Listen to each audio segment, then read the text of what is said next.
ہشام بن حجیر نے طاؤس سے روایت کی، کہا یہ یعنی ان کی مراد بشیر بن کعب سے تھی، حضرت ابن عباس رضی اللہ تعالیٰ عنہما کے پاس آیا اور انہیں حدیثیں سنانے لگا۔ ابن عباس رضی اللہ تعالیٰ عنہما نے اس سے کہا فلاں فلاں حدیث دہراؤ، اس نے دہرا دی، پھر ان کے سامنے احادیث بیان کی۔ انہوں نے اس سے کہا فلاں حدیث دوبارہ سناؤ، اس نے ان کے سامنے دہرا دی۔ پھر آپ سے عرض کی میں نہیں جانتا کہ آپ نے میری بیان کی ہوئی ساری احادیث پہچان لی ہیں اور اس حدیث کو منکر جانا ہے یا سب کو منکر جانا ہے اور اسے پہچان لیا ہے۔ حضرت ابن عباس رضی اللہ تعالیٰ عنہما نے اس سے کہا جب آپ صلی اللہ علیہ وسلم پر جھوٹ نہیں بولا جاتا تھا،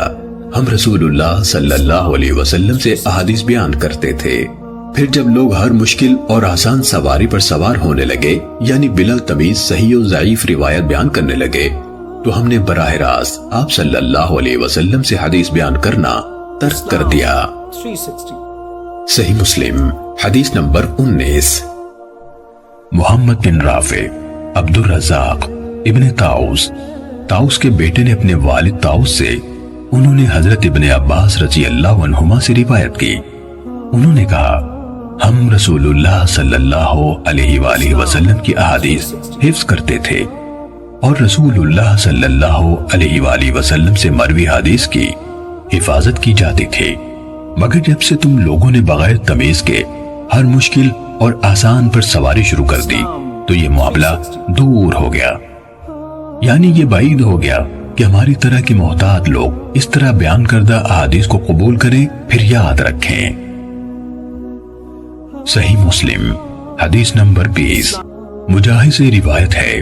کہ بشیر بن کعب ادوی حضرت عبداللہ بن عباس رضی اللہ عنہما کے پاس آیا اور اس نے احادیث بیان کرتے ہوئے کہنا شروع کر دیا، رسول اللہ صلی اللہ علیہ وسلم نے فرمایا، رسول اللہ صلی اللہ علیہ وآلہ وسلم نے فرمایا۔ حضرت ابن عباس رضی اللہ عنہما نے یہ رویہ رکھا کہ نہ اس کو دھیان سے سنتے تھے نہ اس کی طرف دیکھتے تھے۔ وہ کہنے لگا اے ابن عباس،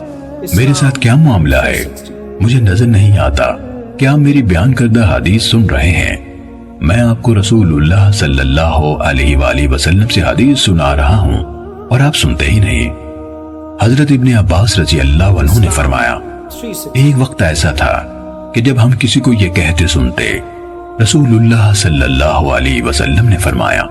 تو ہماری نظریں فوراً اس کی طرف اڑ جاتی اور ہم کان لگا کر غور سے اس کی بات سنتے۔ پھر جب لوگوں نے بلا تمیز ہر مشکل اور آسان پر سواری شروع کر دی تو ہم نے لوگوں سے کوئی حدیث قبول نہ کی سوائے اس حدیث کے جسے ہم جانتے تھے۔